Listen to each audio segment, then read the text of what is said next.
नमस्कार साथियों, सभी को वंदे मातरम, जय हिंद।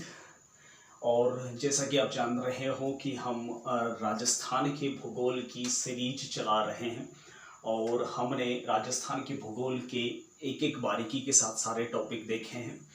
प्रारंभ में हमने राजस्थान के परिचय से शुरुआत की थी और उसके बाद में राजस्थान के भौतिक प्रदेश यानी भौगोलिक प्रदेशों के बारे में चर्चा की थी।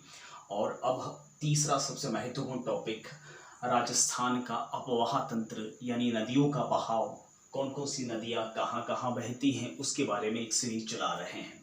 अगर आपने पिछले वाले वीडियो नहीं देखे हैं तो आप कृपया क्रमबद्ध तरीके से वीडियो देखें, आपको बेहतर समझ में आएगा। चलिए बिना वक्त गंवाए शुरुआत कर लेते हैं। राजस्थान की एक प्रमुख नदी जो अरब सागरीय अपवाह तंत्र का हिस्सा है, यानी अरब सागर में गिरने वाली जो नदी है, और वो मुख्य नदी है आपकी लूणी नदी। ये लूणी नदी जो है वह, जैसा कि आपको पता होगा कि पश्चिमी राजस्थान की एक प्रमुख नदी है लूणी नदी। पश्चिमी राजस्थान यानी थार के मरुस्थल में बहने वाली प्रमुख नदी है। देखिए, लूणी नदी की जहाँ तक बात है, राजस्थान की 3 नदियाँ ऐसी हैं जो एक तरह से बड़ी नदियों में शुमार करती हैं, और वो 3 नदियाँ हैं। सबसे पहली लूणी, दूसरी है चंबल और तीसरी है बनास। इन तीनों नदियों की विशेषताएं अगर मैं आपको बताने जाऊं तो बहुत हैं वैसे, लेकिन एक विशेषता कॉमन है। ये सारी की सारी ये तीनों नदियां जो है वह 6 जिलों में प्रवाहित होती हैं। तो 6 जिलों में प्रवाहित हो रही हैं तो स्वाभाविक सी बात है, लूणी भी 6 जिलों में, चंबल भी 6 जिलों में और बनास भी 6 जिलों में, यानी यह राजस्थान की बड़ी नदियों में शुमार है। ठीक है, तो बात कर लेते हैं लूणी नदी की। लूणी नदी, वैसा मैंने डायग्राम बना रखा है ताकि हमारा समय ज़्यादा नष्ट ना हो, और वैसे भी ज्योग्राफी में जो है फैक्चुअल सवाल ज़्यादा आते हैं, एनालिसिस बहुत कम पूछी जाती है। ठीक है, देखिए लूणी नदी जो है उसे सागरमती नदी भी कहते हैं, और इसका प्रारंभ भी सागरमती नदी नाम से होता है। ठीक है, इसके अन्य नामों की अगर चर्चा करूं, उपनाम, तो इसे लवणवती भी कहते हैं, आधी मीठी आधी खारी नदी भी कहते हैं। क्यों कहते हैं मैं आपको समझाऊंगा। इसे मरुगंगा भी कहते हैं, इसे मारवाड़ की गंगा भी कहा जाता है। इसे अंतःसलीला कहा है कालिदास ने, महाकवि कालिदास ने इसे अंतःसलीला कहा है। ठीक है, देखिए लूणी नदी की कुल लंबाई जो है वह 495 किलोमीटर है, लेकिन राजस्थान में इसका बहाव जो है वह 330 किलोमीटर है। राजस्थान में यह 330 किलोमीटर बहती है। ठीक है, लेकिन इसकी कुल जो लंबाई है वह 495 किलोमीटर है। इसकी शुरुआत होती है नाग पहाड़ से। नाग पहाड़ अजमेर में है, इसकी वहाँ से शुरुआत होती है सागरवती नाम से, और यह कच्छ के रण में समाप्त होती है। यह एक बरसाती नदी है, सदावाहिनी या नित्यवाहिनी नदी नहीं है, बारिश के पानी से ही बहती है। ठीक है, लेकिन यह अरब सागरीय अपवाह तंत्र का हिस्सा कहलाती है। वैसे यह कच्छ के रण में समाप्त हो जाती है सामान्य रूप से। ठीक है, रण में समाप्त हो जाती है कच्छ का रण, जो कि गुजरात प्रदेश के अंदर है। आपको पता होगा गुजरात जो है वह कुछ इस तरह का है, और इस गुजरात के अंतर्गत यह नदी जो है वह समाप्त हो जाती है रण में। इस इलाके में आकर, ये कच्छ का रण है, यहाँ समाप्त हो जाती है। लेकिन इसको अंतःप्रवाही नदी नहीं कह सकते, आंतरिक प्रवाह की नदी नहीं कह सकते। बहुत सारे लोग सोचते हैं कि कच्छ के रण में ये अगर समाप्त हो रही है तो अंतःप्रवाही या आंतरिक प्रवाह की नदी मानना चाहिए। ये इसलिए अंतःप्रवाही नदी नहीं है क्योंकि जब ज़्यादा बारिश होती है, तेज बारिश होती है, तो यह कच्छ की खाड़ी में जाती है। ठीक है, इस कारण से इसे आंतरिक प्रवाह या अंतःप्रवाही नदी के तौर पे नहीं जाना जाता। ठीक है, यह इसका जो उद्गम जो है वह नाग पहाड़ अजमेर से है, और इसका अंतिम छोर जो है वह है कच्छ की खाड़ी, न कि कच्छ का रण। ठीक है, देखिए इसकी लंबाई की हमने बात कर ली। अब बात कर लेते हैं इसको आधी खारी आधी मीठी क्यों कहा जाता है।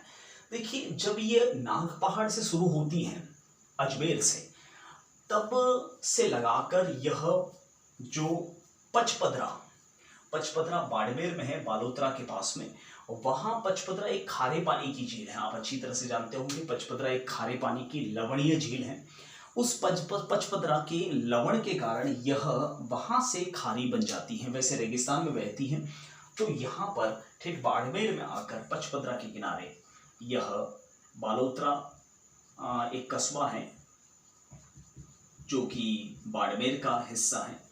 वहां पर बाड़मेर में यह पचपदरा झील के निकट आकर आधी खारी बन जाती है, और इससे ऊपर जो होती है वह मीठी नदी है, इसलिए इसे आधी खारी आधी मीठी कहा जाता है।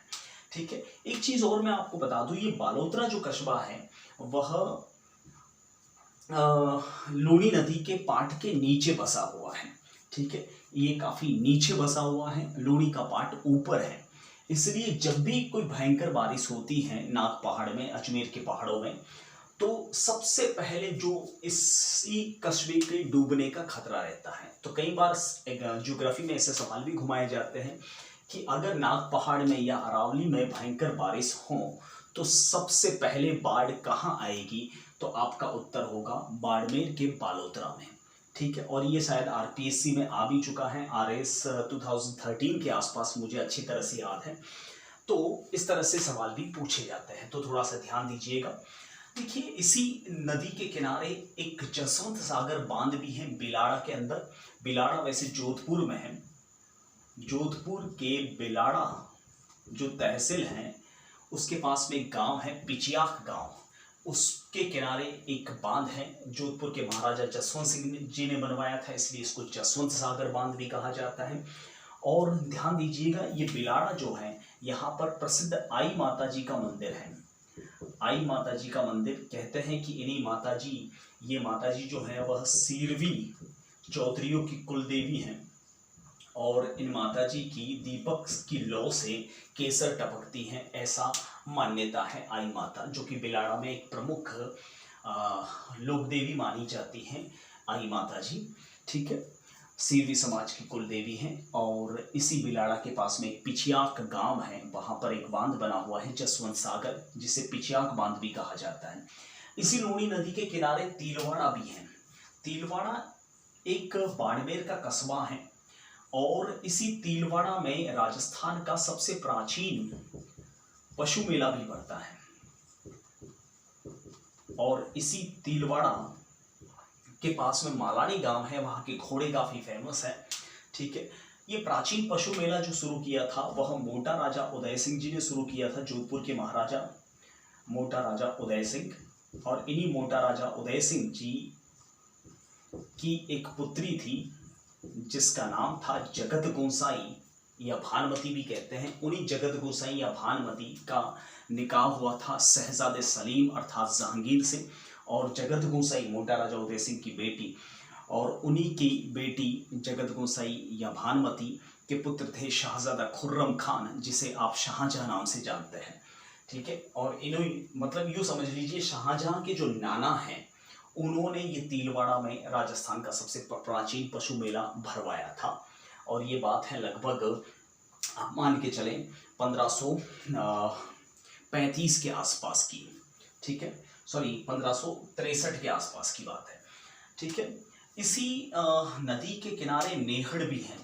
नेहड़ जालोर और बाड़मेर के मध्य सीमा का एक हिस्सा है, जहां काफी दलदली क्षेत्र है, जहां से कच्छ के रण की शुरुआत होती है। उसी रण को नेहड़ कहा जाता है राजस्थान में। ठीक है, तो नेहड़ भी है।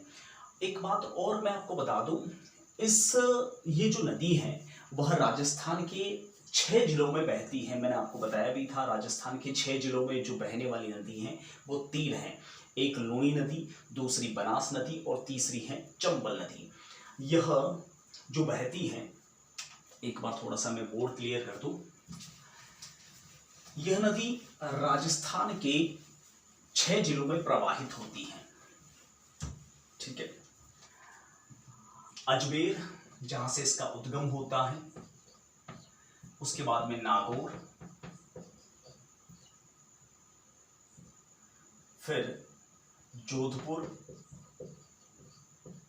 फिर पाली,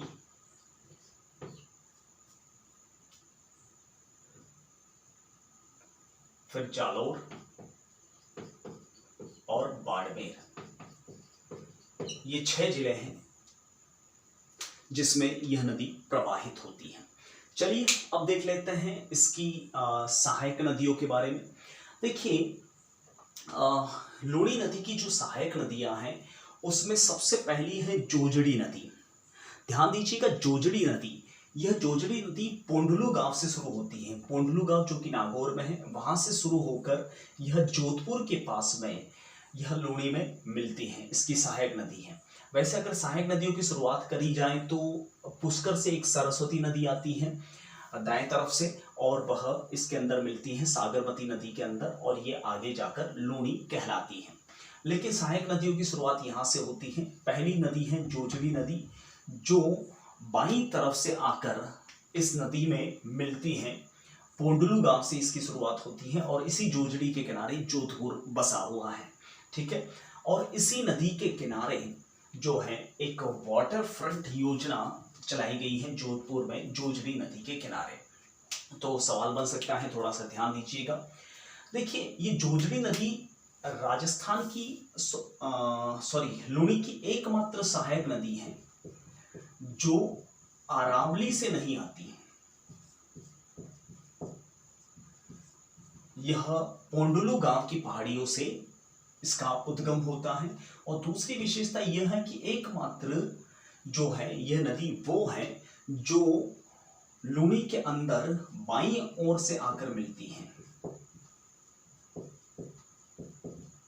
बाकी सारी नदियां जो हैं वह दाईं ओर से आकर मिलती हैं। आप देख भी रहे होंगे मैप में। उसके बाद में दूसरी सहायक नदी की बात करें तो दूसरी इसकी सहायक नदी है बांडी। ये दूसरी सहायक नदी है। यह भी अरावली पर्वत से शुरू होती है। इसकी सहायक नदी अरावली से, जो पाली की मुख्य नदी है। और ध्यान दीजिएगा, इसी बांडी नदी के किनारे जो है वह पाली शहर बसा हुआ है। ठीक है, और इसी बांडी नदी के अंदर जो पाली की जितनी भी फैक्ट्रीज हैं, स्पेशली कपड़े की मिलें, उनका गंदा पानी इस बांडी नदी के अंदर बहता है। और ये राजस्थान की सबसे दूषित नदियों में से एक मानी जाती है बांडी। इसी बांडी नदी के किनारे हेमावास बांध भी बना हुआ है, बांध भी पूछ सकते हैं आपको।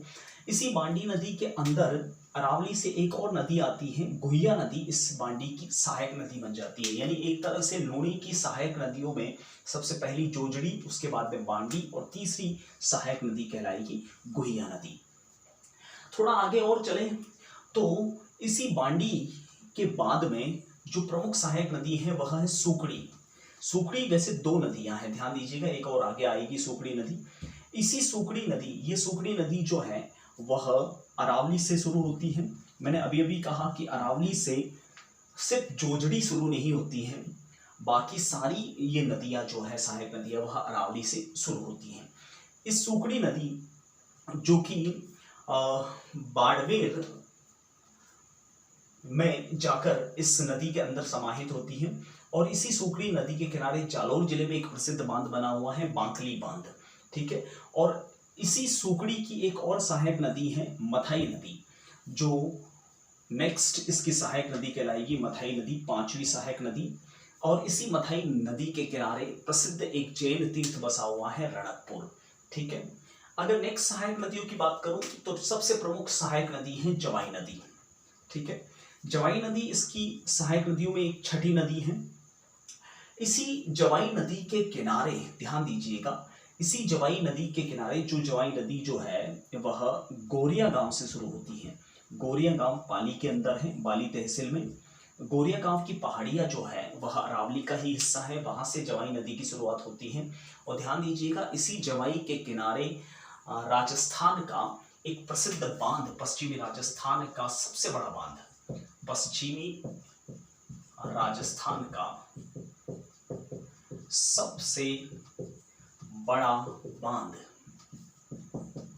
जवाई बांध बना हुआ है, जो कि जोधपुर के महाराजा उमेद सिंह जी ने बनवाया था। इसे मारवाड़ का अमृत सरोवर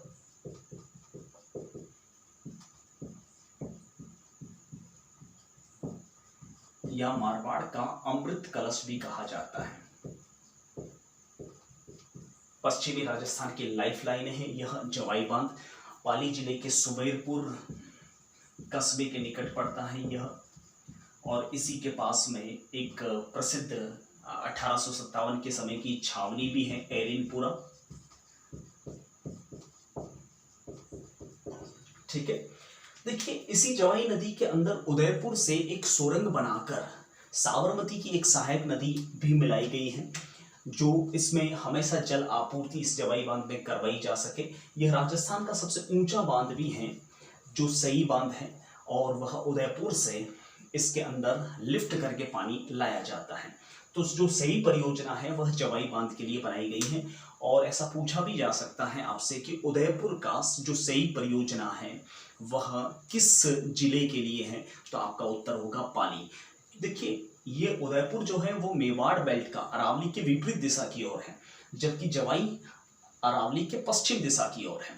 ठीक है, तो उसके लिए सही बांध की जो परियोजना है वह जवाई बांध के लिए बनाई गई है। नेक्स्ट बात करें इसकी एक और सहायक नदी जवाई नदी की, जिसे कहते हैं खारी नदी। ये खारी नदी जो है वह सिरोही से आती है और यह आकर जवाई में मिलती है। जब जवाई और खारी दोनों मिल जाती हैं तो एक और नदी बनती है जिसे सूखड़ी कहते हैं। ये सूखड़ी नंबर 2 है नदी। ठीक है, यानी इसकी अगर सहायक नदियों की बात करें तो जवाई के बाद में एक और नदी हो गई सई 7वीं नदी, और उसके बाद में खारी 8वीं नदी, और सबसे लास्ट इसकी सहायक नदी है वह है सागी। ये सागी नदी जो है वह जालोर के जसवंतपुरा से शुरू होती है, जो जब लूणी नदी के अंदर समाहित होती हैं। तो ये है लूणी और उसकी सहायक नदियाँ, और आप चाहें तो इसका स्क्रीनशॉट ले सकते हैं, और बहुत ही महत्वपूर्ण है। हर हमेशा इससे संबंधित एक आध सवाल आता ही रहता है।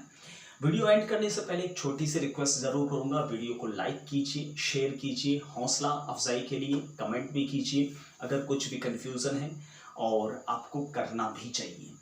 फिलहाल मैं आपसे विदा लेना चाहूँगा। जय हिंद, नमस्ते।